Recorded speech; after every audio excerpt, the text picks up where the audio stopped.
All right, today we're diving into a really big signal coming out of Beijing.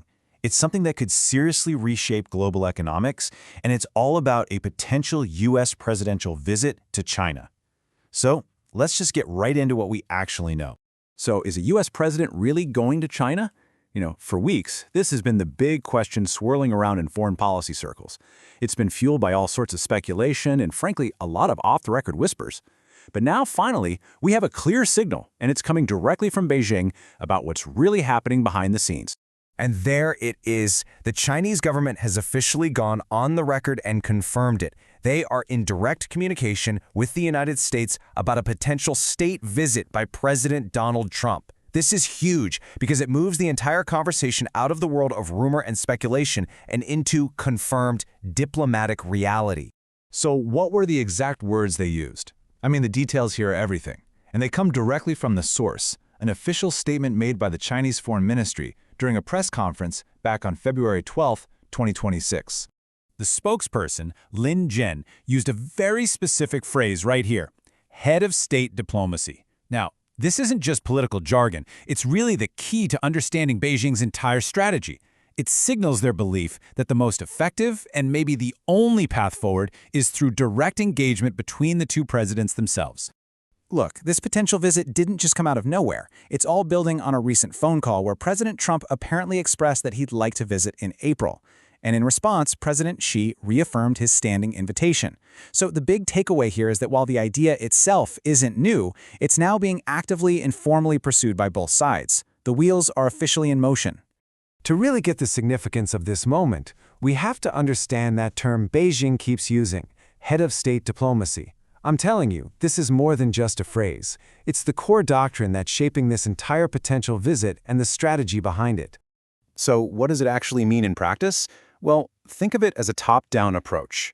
It's all about prioritizing direct talks between the leaders themselves. The whole idea is that they, and they alone, can set the strategic direction for the entire relationship. The goal is to cut through all of the bureaucratic red tape and the disagreements that so often stall progress when you're dealing with lower levels of government. Okay, so we get the how. It's through this top-level, head of state diplomacy. But what about the why? Why now? Well, Beijing's official statements point directly to one primary motivation for all of this: achieving economic stability. This quote from the spokesperson really frames their public position perfectly. The perspective they're putting forward is that the economic relationship between these two giants isn't some zero-sum game where one wins and the other loses. Instead, they're framing it as mutually beneficial and win-win, which implies that stabilizing things actually serves both nations' core interests. So the stated objective here is to use this diplomacy to steer the relationship away from all this economic uncertainty we've been seeing and toward a future that's defined by stability. From Beijing's perspective, this is the best outcome not just for their own economy, but really for the global economy as a whole. An analyst suggests this could mean discussions around de-escalating trade disputes, or maybe providing clearer rules for future investment and technology policies. All right, so with these high-level communications now confirmed to be open, what are the next steps? Let's look at the path forward, based on everything we know right now. The sequence of events here has been really rapid. The whole process kicked off with that crucial phone call, which seems to have been the catalyst for formal planning, and that has now led to today, or well, this present moment, with the confirmation that logistical talks, the actual nuts and bolts of planning a presidential visit, are underway. This puts all eyes on the near future, with April being floated as the target month. That tells you a pretty high priority is being placed on making this meeting happen.